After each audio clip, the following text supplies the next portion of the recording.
Okay, so as people are coming in, we can slowly start. I'll just ask my colleague and good friend Mariano to keep checking the waiting room.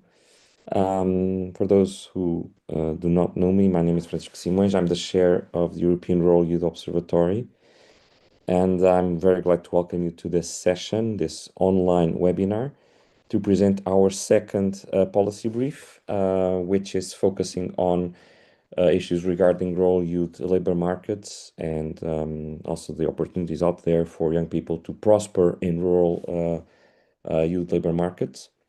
So we will discuss for sure not only the latest trends, challenges and opportunities, but also look a bit into issues such as decent jobs and sectors that may be more promising for young people across European rural areas. So once again, welcome. I will just briefly introduce the European Rural Youth Observatory for those of you who don't know about our our organization. The European Rural Youth Observatory is a pan-European initiative. It's an association, a research-led association, but it's not, let's say, a typical research association. It's not a research society or one of the kind.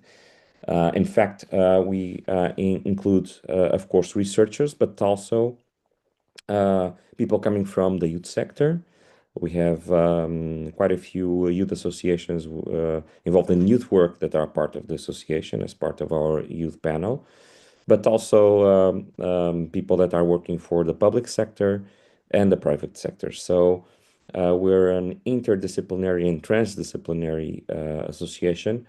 And our mission is to move rural youth forward through cooperation between stakeholders and knowledge development. EURYO was established 2 years ago, and it resulted from an initiative funded under the Horizon Europe framework through Cost Association. So we were initially a network focusing on issues related to rural youth and specifically to rural young people, not in employment nor in education or training. But more recently, we widened the scope, and currently, we are working across four thematic areas, organizing working groups, and also four operational areas. So, on the left side, you can see our four working groups, one focusing on social issues, from social networks to social participation or social support. Working group two focusing both on formal and non-formal education in rural areas and how this affects rural youth. A third one, which is closely connected to today's webinar, which looks into employment trends. And the fourth one, which is a more hybrid approach to rural youth trends, focusing on sustainability and a whole set of different issues running from digitalization to entrepreneurship in rural areas. So we have a quite diverse thematic approach, which is scientifically organized in four working groups. And we are working in four different domains. Training, and I'll talk a bit more about some initiatives we'll have this year in a few moments. Knowledge dissemination, consulting, working together with private and public entities operating in remote rural areas that need support and knowledge support for their activities. And finally, research. We have a few research projects going on and research collaborations going beyond approved research in terms of publications, for instance, and this is one of them. We are based in a rural region in the Azores Islands, so in the western part of Europe, in the western frontier of Europe, so in Portugal. And our home is Sterinov, a technological park based in the Azores Islands. So we're very glad to be there and to be cooperating also with this organization, bringing in many different actors in the research and innovation areas. And these are some of the activities we're running right now. And after the presentation, I'll talk about new ones coming in. In the research side, we have recently closed down a project called the Future Youth Information for All Areas. We can share a link to this in the chat. And this is a toolbox that we developed for foresight in rural areas associated with youth. And this foresight solution was validated across 14 countries that are included in EURYO. EURYO is covering right now 25 countries across Europe. We have members from 25 countries.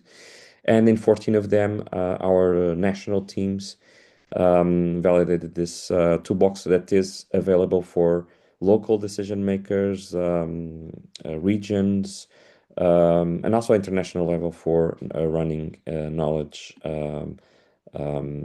efforts to know a bit more about youth in areas such as employment, entrepreneurship, mobilities, and education. And currently we're also partners in a project called Nevievi, which is focusing on developing a job training method to support needs with disabilities, including in rural areas. We also run last year our first summer school, and we have a second one coming up in September, and I can share with you more details in the end of the session. And we have also developed several different consulting and dissemination efforts. Particularly, we're quite engaged with European level initiatives such as the Youth Partnership, the Rural Pact. We are members of the coordination group of the Rural Pact, and we have been working on dissemination activities, both our own based on our projects and others from the European Commission, such as the latest conference on policy advice that took place last year. So we were selected as one of the best practices out there in terms of connection between science and policy in the social sciences.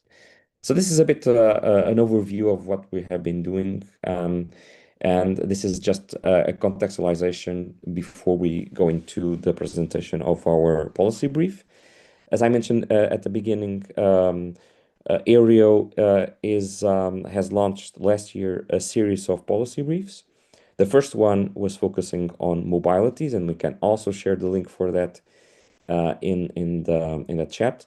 Youth mobilities in rural areas and the right to stay, which is in fact on the top of the priorities of the Commission right now, or the European Commission right now. And the second one, as I also referred to, and the one that we're going to present today, focuses on youth employment in rural areas and youth rural labor markets. And for that matter, I'll pass the ball to Antonella Roca, who will start the presentation. And fortunately, we have all the members here, or I think most of the members that participated as co-authors of this policy brief. And on behalf of EURYO board, I want to thank all of them for their effort to make sure this was published. And Antonella, with no further ado, please do come in, and thank you once again to all the team. Thank you, Francisco. I'm sharing my screen and start with the presentation. Just a moment. Okay.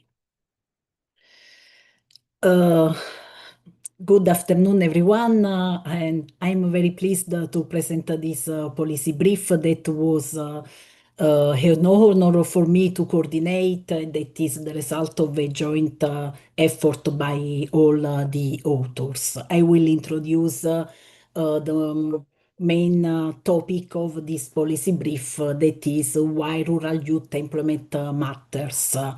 We have to say that youth employment in rural areas remains one of the most persistent challenges across the European Union. Because despite several policy efforts, young people living in rural areas continue to face systematically weaker labor market opportunities compared to their urban peers. And this disadvantage emerges across several dimensions. It starts with the quality of education, as rural areas often have limited access to education and training, and it later manifests in fewer high quality job opportunities. And this situation is also exacerbated by limited mobility. All these issues are not only individual problems of young people living in rural areas because they translate into broader territorial inequalities and contribute to rural depopulation dynamics. Particular in southern and eastern Europe. And in this sense, we can say that youth employment is not only a labor market issue, but also a central component of regional development and social cohesion within the EU. One of the most important and complete indicator to summarize the challenges faced by young people in rural labor market is the NEET indicator, where NEET stands for not in employment, education or training. In 2024, we had that 11.1% of young people aged between 15 and 29 in the EU were NEETs.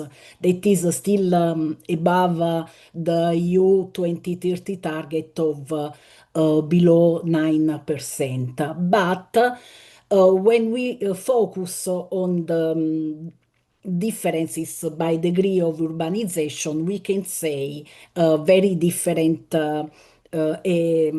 results. Indeed, we had that in 2024, the NEET rate was 12.3% in rural areas, while in the cities only 10%.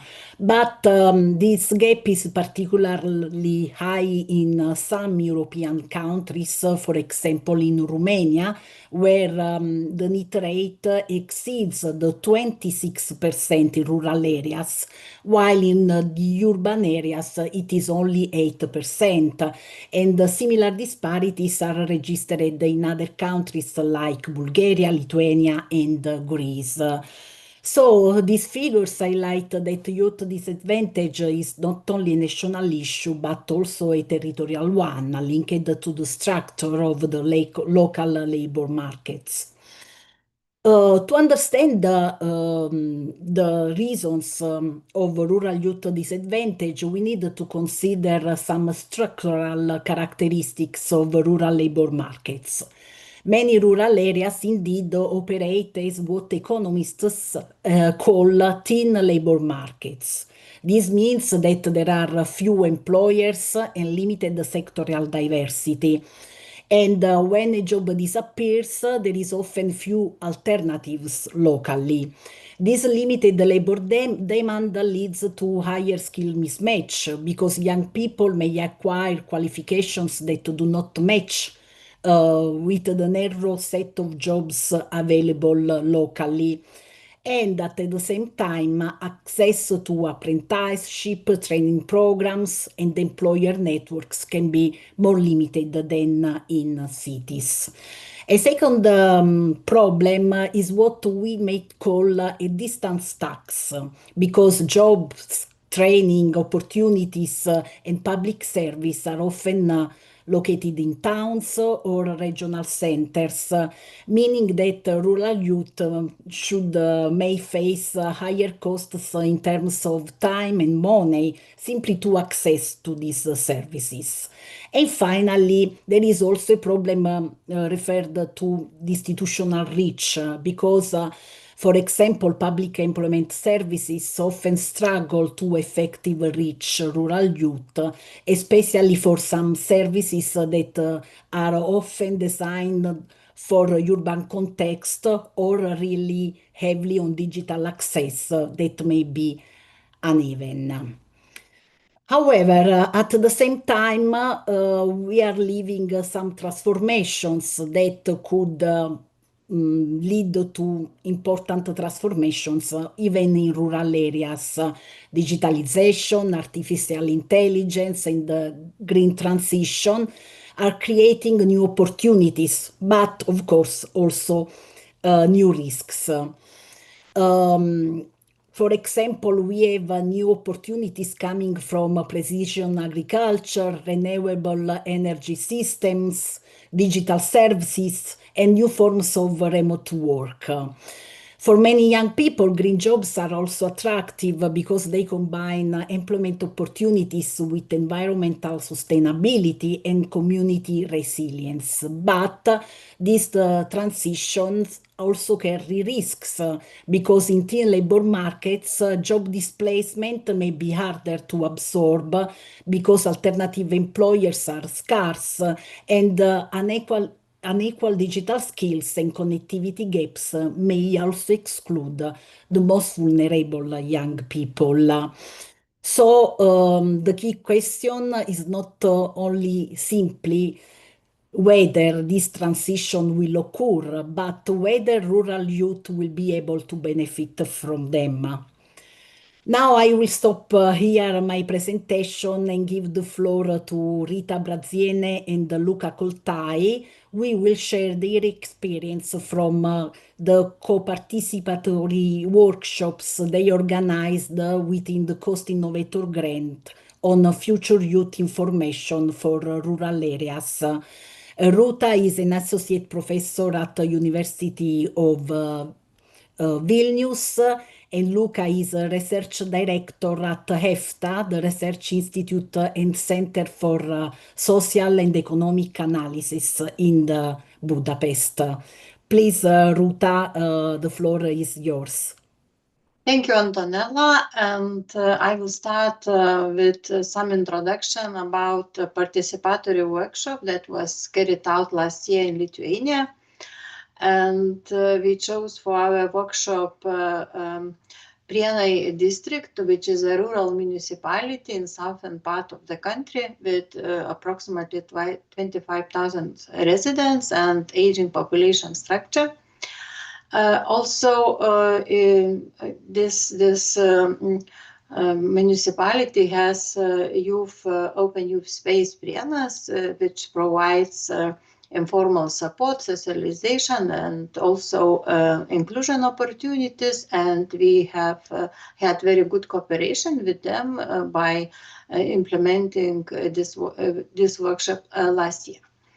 However, if you look at the local labor market, we see some significant constraints, and employment opportunities are unfortunately very limited and mostly concentrated in low-skill service sector jobs like retail or cafes. Wages are relatively low and often insufficient to ensure a decent standard of living, especially for young families. From a broader perspective, national data show that youth unemployment in Lithuania remains a key issue, and rural young people face even higher risk of needs and alert, especially during the couple of years. So it means that we see a key challenge like territorial inequality between rural and urban areas. Please, next slide. If you look at structural barriers to youth employment, first of all, I want to stress and introduce to reconciliation and work and family issue, and reconciling family and work responsibilities. Inflexible working hours and limited childcare options make it particularly difficult for parents, especially women, to participate in the labor market. This issue becomes even more pronounced in cases where a child has a disability, and alternative care options are unavailable. Health is another important factor. Some participants of our workshop reported they are unable to return to previous job or to previous responsibilities due to health problems, disability, and other issues related to, for example, mental health. Institutional support also appears insufficiently adapted. Public employment services are often perceived as lacking personalized approaches, meaning that individual circumstances such as health, caregiving responsibilities, or skills are not adequately taken into account. Additionally, the structure of local Arbeit, as already mentioned, is problematic. And we see that, for example, for people with higher education, it's almost impossible to find decent employment. Next slide, please. Coming to youth expectation and policy implications, first of all, I would like to stress that young people in our workshop clearly expressed a desire for fair wages, stable employment, and possibility to balance work and family life and health needs.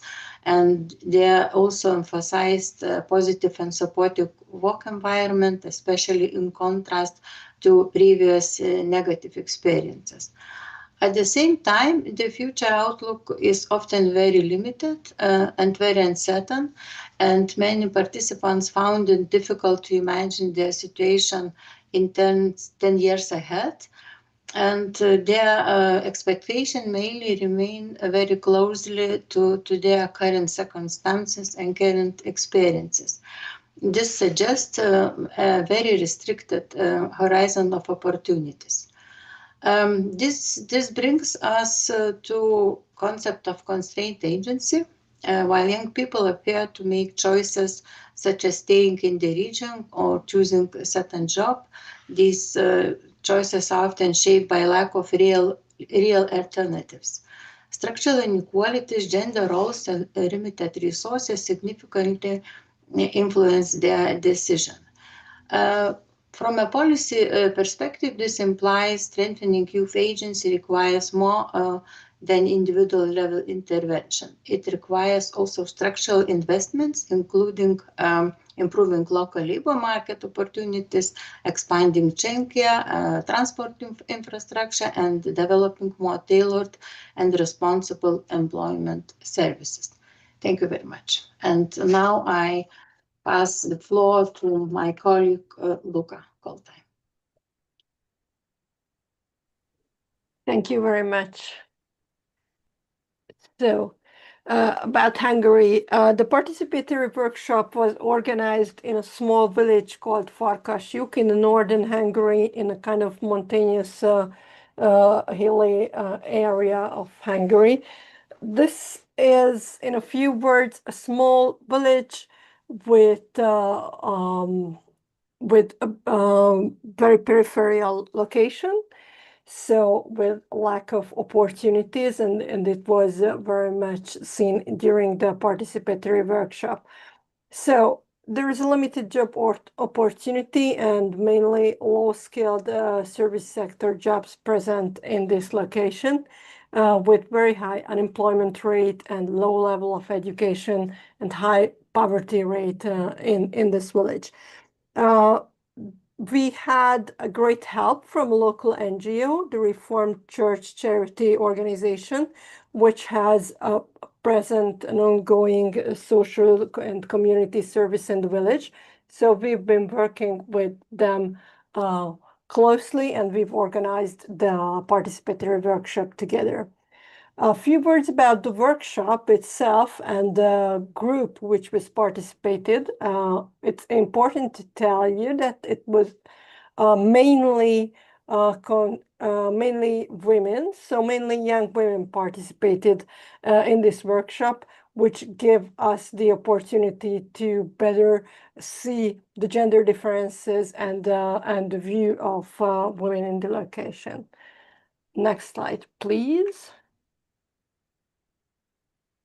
So, but structural barriers in Farkasjuk and it's quite typical to these peripheral villages all over in Hungary, that there is very limited job opportunities present locally. And public works is one of the most important employment opportunity, which provides state-funded, low-level, low education jobs, but locally in the village.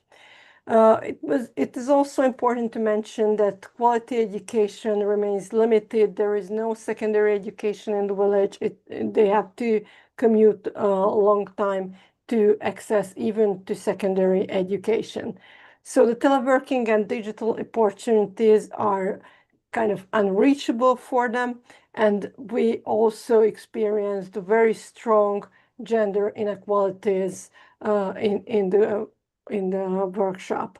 So the geographical isolation, which was also mentioned, was very much present, and precarious employment, agricultural work, undeclared work is very much present in this location also. So moving on to the next slide on youth expectations and policy implications. As Ruta already mentioned, it was very hard for the participants to see further in the future, let's say for 10 years. They were quite pessimistic about if some development will happen at all in their location. But we have discussed what can be done and what are their needs.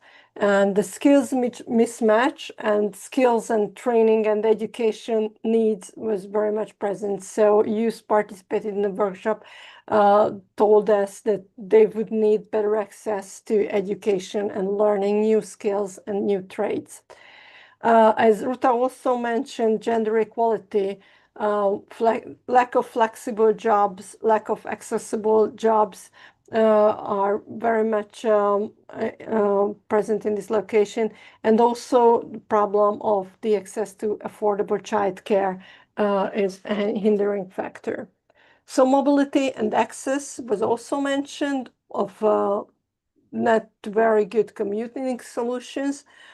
And also future-oriented skills were mentioned, as it seems that the digital and green transition does not really touch those locations and those young people. So it's not in their everyday reality. They cannot connect to the green and IT sector jobs. And also the informal jobs and the intermediaries platforms were also mentioned as possibilities for development. Thank you very much.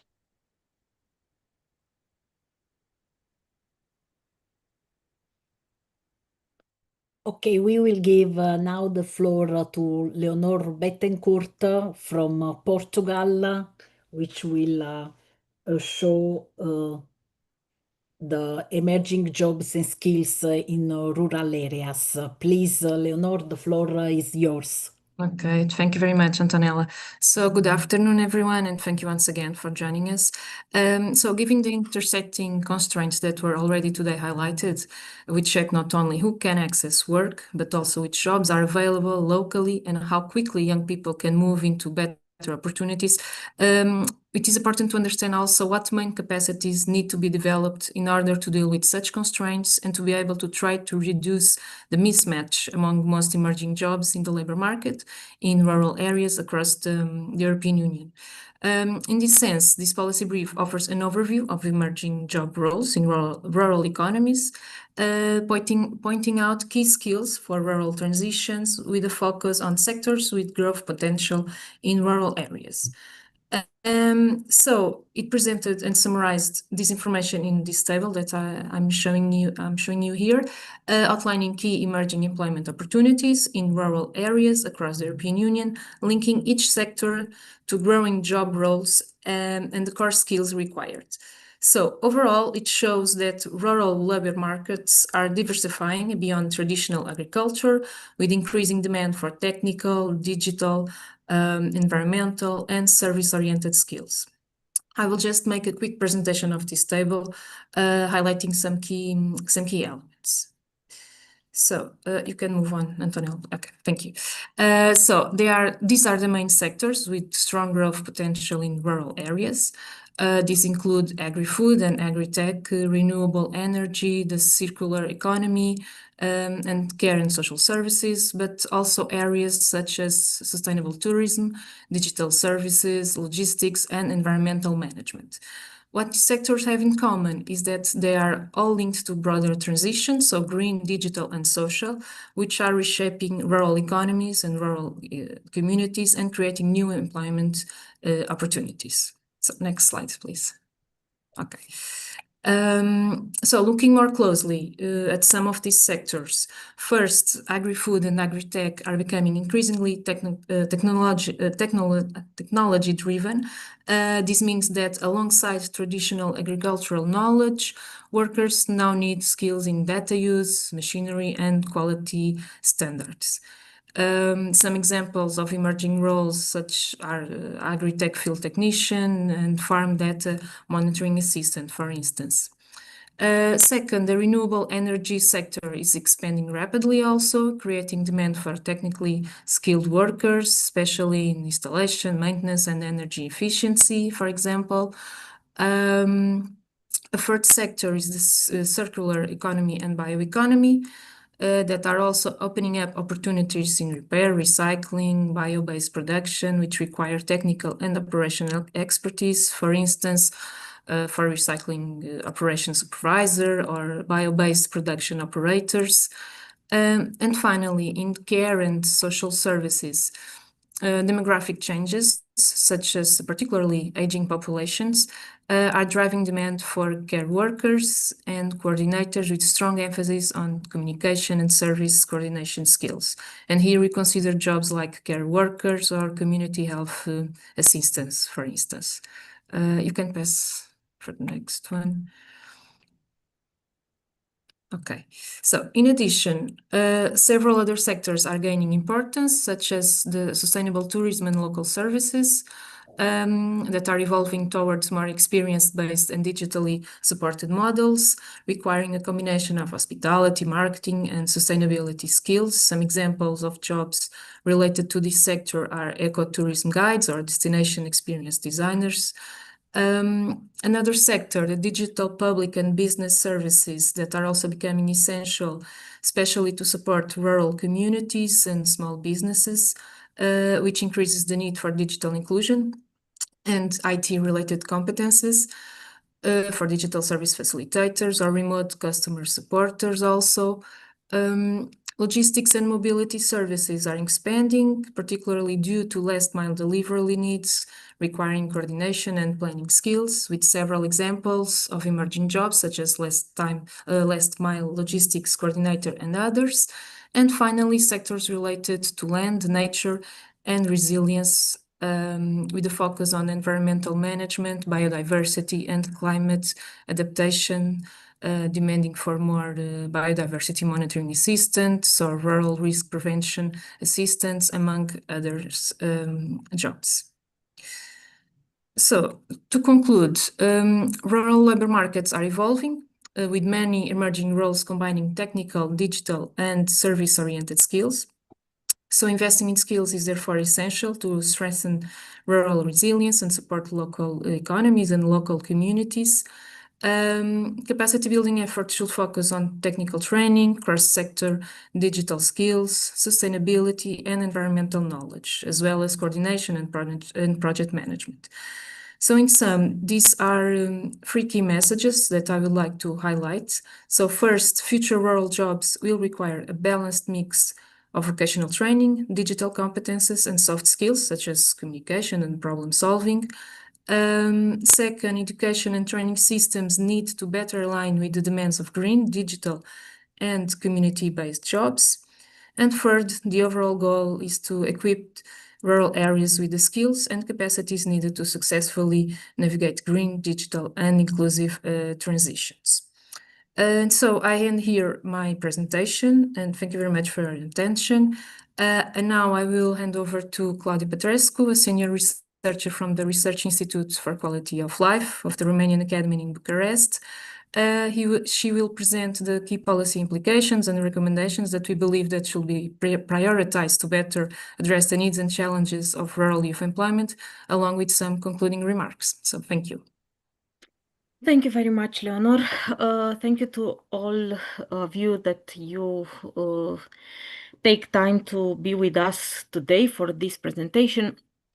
Some of the policy implications were already presented by my colleagues, but I will try to point out only some key issues that we consider that should be implemented or not should be, but at least should be considered when the policy will be developed, not only at national level, but also at EU level. So first of all, we observe that we need this place-based approach for rural youth employment policies. What we had until now, these uniform solutions or that part with one size fits for all, it is not working. So we need to look at this the local context and to see how we can manage to tailor our measures based on these local diagnostics. The youth guarantee was delivered, first of all, on this approach with one size fits all. Now, it tried to make personalized intervention for youth people, but we observed in our research that a lot of rural youth are left behind from the youth guarantee policies implemented at national level. So we should consider to see how we can make these policies more place-based. Then we need to, Antonella, go to the next slide, please. As my colleagues mentioned, we need to improve the infrastructure, we need to improve the services, and of course we need to look at that part with inclusion. Because even if we have jobs in rural areas, we have the challenges related to transport or limited care services. Both for childcare, but also for care of other persons from the family. And these sometimes are a high challenge, let's say, for especially for young women from rural areas. So we need these rural mobility solutions, and we need to expand care services as core employment enabling measures.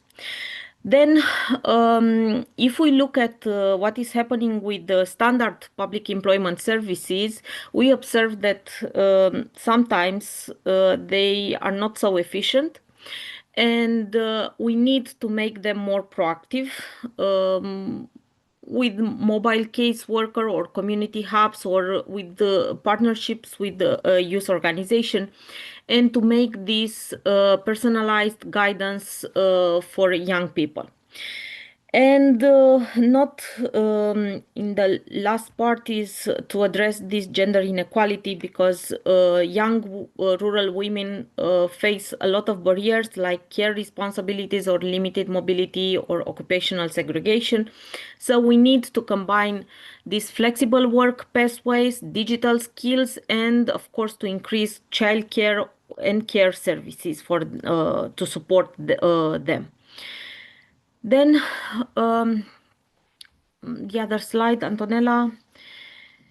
If we look at this green transition and the inclusion of artificial intelligence, we observe that we need to improve the skills in rural areas. The adoption of artificial intelligence, it is not, let's say,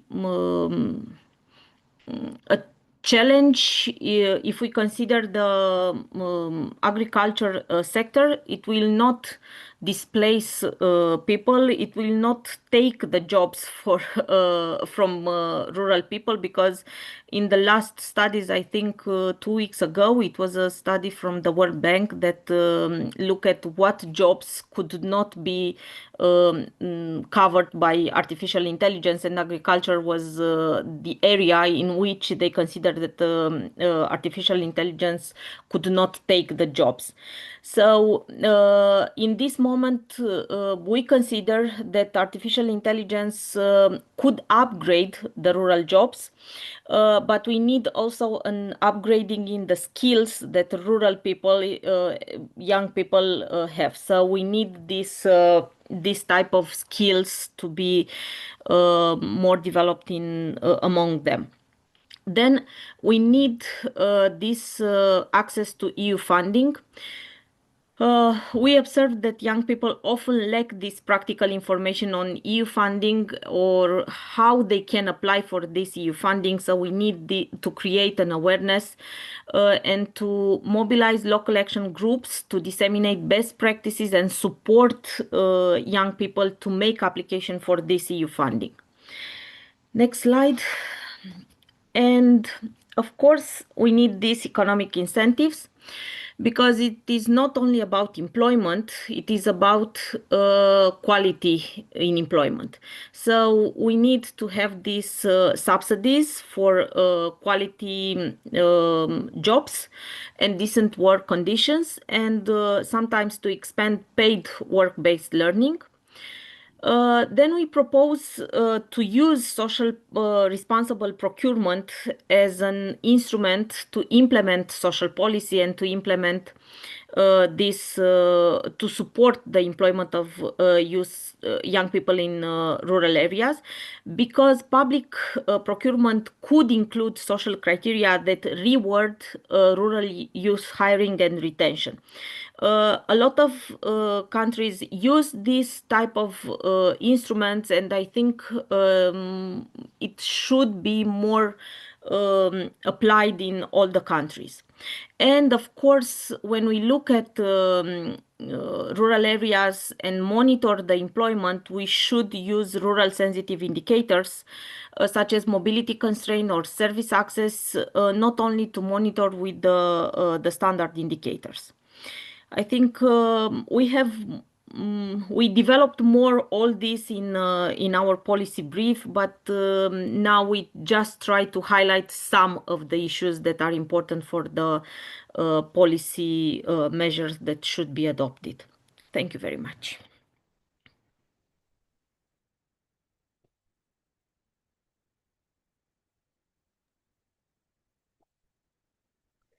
So thank you everyone for laying out the main conclusions of the policy brief, and also for adding some practical examples, specifically from Hungary and Lithuania.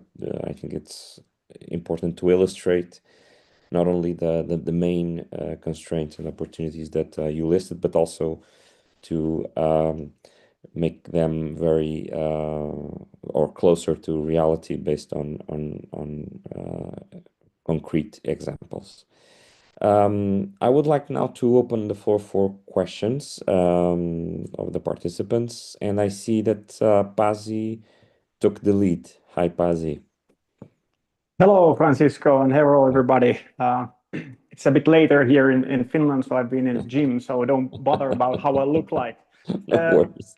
Thank you for extremely interesting policy brief. I have a question that relates to actually our time in Lisboa back in the days. I think the insights from the participants and the policy recommendations or action recommendations were interesting. However, I think we also touch upon the subject that it is quite difficult to actually reach the most difficult need people in the countryside as well as in the cities, and to do the data gathering. And we were thinking a lot of different methods in order for the Moses to go to the mountain instead of the mountain going to the Moses. Did you reach, in your opinion, even proportion of the needs in the countryside? And if not, do you still think that the results are applicable for the whole of the to the target group? And if not, do you still think that they are valuable in a way that we cannot save everybody? So in a nutshell, when you did the data gathering, participatory workshops, etc., do you think you could actually then or are the results really applicable for the whole of the target groups of the needs in the countryside? Thank you. Thank you, Pasi. I don't know if Luca and Ruta want to comment on that, especially Yeah. on the coverage, right? Yeah, I would. Thank you, Pasi, for highlighting this. With this methodology, we have only organized one workshop per country, which is not enough to cover the whole population, but only to get insight from one particular group. But in Hungary, in Farkasjuk, we have directly targeted a very peripheral location, and we've been working in our group with young women, mainly Roma, low educated, disadvantaged people. So I think we were consciously targeting those who are hardest to reach, and it was a very interesting experience because we needed to work very closely to the social service provider in the location to reach them, and they helped us to collect them to one place. And also we had to be very flexible and adapt to the needs of this particular group of their attention span, the language we use, the tools we use. So we had to be very conscious when we were working with this special group, but that's what we wanted to try in this exercise. So I'm quite comfortable that, yes, in Hungary, we were targeting the most needy and we were reaching the most needy. Thank you, Luca. Ruta, please. If I may add, actually, it's a very similar experience also for us. And we reach those people with the help of this Open Youth Center, Prienas, and it's a very typical rural area in Lithuania. We can list a lot of similar locations. Actually, for me, it was very interesting experience, and actually, I think what we realized during this workshop that with artificial intelligence technologies and all the progress what we see on that side, we see that gap for most vulnerable population is deepening. They are becoming more and more vulnerable in the sense that they do not have reach to technology, to education, to skills. And this gap you can observe because for me as a researcher, I like to go to the field and collect interviews and so on and so forth. So this was one of the observation. Another observation, actually, we had group quite diverse in the sense that we have migrants from Ukraine. And also they are vulnerable even because they do not know language, they do not have access to labor market, which is Lithuanian mainly. So it means that also some young people with disabilities, we have in our group only one young man, and some young women, they came with small children. So it seems that they have a very complicated situation in terms of childcare. And yeah, I think it would be very interesting for me to replicate this workshop with different groups of youth, different background, educational background. So I think the result could be very interesting, and we could have a lot of insights to our research for the future. Thank you, Ruta. Thank you. I would add to this, Pasi, that in the case of this policy brief, the data that we use from the project Future Youth Information are, I would say, relevant illustrations, but this was combined, and maybe Antonella, you want to comment on this? This was combined also with public data and other indicators that are out there. So we tried to combine different sources. And of course, generalization here was not quite the goal, but I would say an overview. But Antonella, please do comment on this, because I think we for sure were using more than one data source, and this one was very relevant because we were giving voice also to the local communities.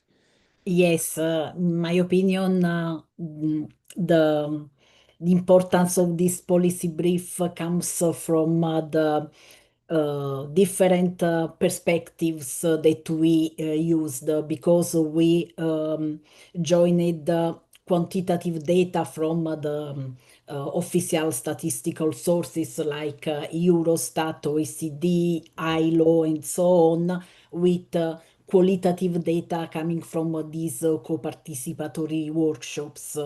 The idea is to have a complete picture of the phenomenon, of course, and it was possible because it was a team group, and the joint work of many people who for many years study rural young people and their problem, particularly in the labor market. Thank you, Antonella. And we have another question here in the chat by Dritan. I hope I'm pronouncing it correctly. Have you come across the practice of employment partnerships councils as consultative, inclusive local bodies addressing employment or unemployment? So, Antonella and colleagues, I don't know if you have, if you are aware of this practice, and if you have, by any chance, addressed it in the policy brief. No, we did not address this part, but what I want to add is that we use also the expert opinions in drafting this policy brief. Yes, we start from the experience that we have in the workshops, but we try to see if this experience is also the same in other countries. So we add information from the countries that are present in our working group: Spain, Romania, Poland, Portugal. So it was not only the information that we have from these two workshops in the policy brief, but we look at what is happening also in our countries. We know about these employment partnerships, but at least if I consider the experience from Romania, they are not working. They are all only formal bodies. And I don't know if in rural areas at least they function properly. When we design, I think the methodology for the workshops, also we discuss with Lithuania and Hungary if they have this bodies and if they work or they are only formal bodies.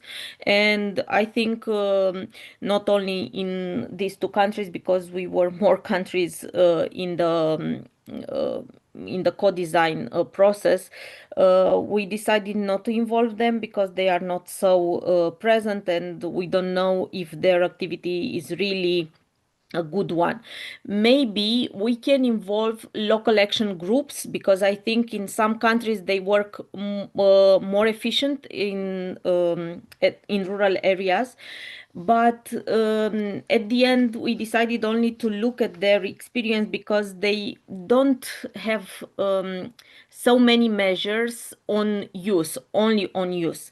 Of course, young people are there between their target group, but not so many measures are dedicated only to young people. That's why we propose also this part to provide maybe advices or to guide young people to obtain EU funds. Thank you, Claudia. Well, Pazzi, I think you want to come in again. Maybe the effect of the gym. You want to exercise your mind as well. So please. Go ahead.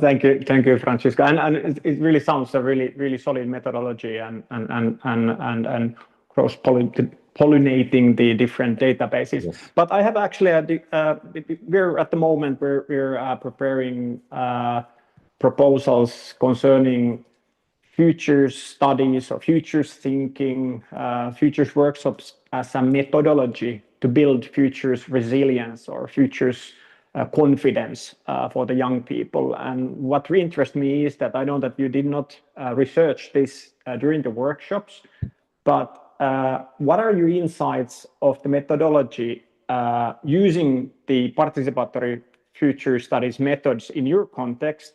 Would it actually, could it actually then contribute towards the resilience of the individuals, fostering their agency in trying to achieve preferable futures? So how did you perceive the methodology itself having an effect on the individuals and communities, or did you? No, again, for those who are on the ground using the methods, if not for the employment issues, we were working on other issues such as entrepreneurship and others. I don't know if you want to comment. Although in this case, I may add a couple of reflections, Paz, if you don't mind. I think that as you might remember, and for those that are not here and were not involved in this project that we used some qualitative data called the Future Youth Information for Rural Areas. We can paste the link for the project and the tool here in the notes. Maybe some of you want to know a bit more about it. We did the pilot, so we kind of had a one-shot approach to young people, so not a continued approach. But the final draft of the tool, as you might know, involves going from engagement to actionable measures, always using future methods as the basis for the knowledge production. So as it is designed now, we think it's a more powerful approach to the transformative processes that we want to implement. As a one-shot experience, and I think in part Luca and Ruta were mentioning this, especially Luca, it's really hard to grasp how people can anticipate and be involved in actions to implement alternative futures and preferred futures for themselves at the individual level. So this requires a kind of continued approach, which also has to draw on, in my opinion, this is a personal opinion, a clear partnership between the local stakeholders, meaning, for instance, a municipality that is really engaged and sees this as a priority for their own region or municipality, and in this case, EURYO or other knowledge institution that is working with foresight. So these are a bit the takeaway lessons, and I don't know if even Ruto or Luca want to comment on this, but Pazzi, as a one-shot time approach, we're a bit limited to comment on that, and we have to be humble. Regarding the final idea and how the methodology was in the end looking like, based on our collaboration approach to this, it seems more viable as long as local stakeholders are really engaged in the process.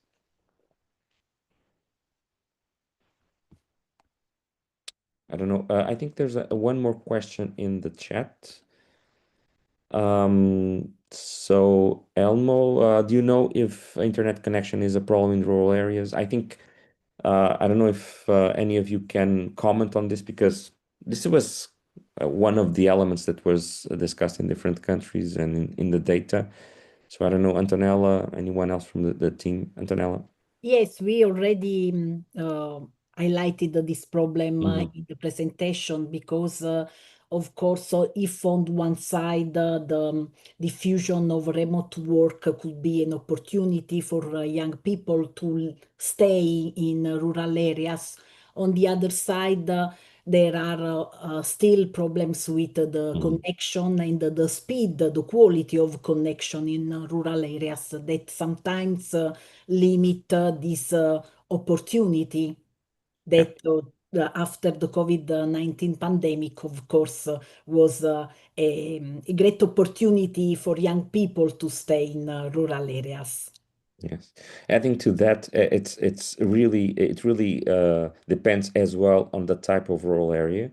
As we have seen, this rural-urban divide is very different when you compare remote rural areas to those that are closer to your urban areas, or at least an urban center, which means that those that are closer in terms not only of the internet infrastructure, but also transportation and the like, are more benefit for that. And in some cases, even in terms of their GDP, they're not held behind urban areas so much as remote areas. Daniela and then Ruta. Daniela, please. Thank you. Hello, everybody. It's nice to see you at least on the laptop. Sorry, a little bit late coming in the meeting because I have lectures and I cannot postpone it. Regarding this question, I would like to share some interesting, experience and some notes. For instance, in my country, we have also, we can say that we have a very good quality of network because the regulatory body pushing a high quality standards to network operators to supply even these remote zones with a good quality of internet, especially rural areas. And Francisco, you are very right. Rural areas, because very close to the urban areas, they don't have problem with internet connection, quality of the internet access, and so on. But the problem is getting with these rural areas who are very rural. How to say in the Remote. Very remote, remote. yes, of course, and these are problems. And the government developed a special strategy how to provide government subsidies to give to the operators to develop to develop and to dedicate special infrastructure to cover these white zones. They're calling on this name white zones.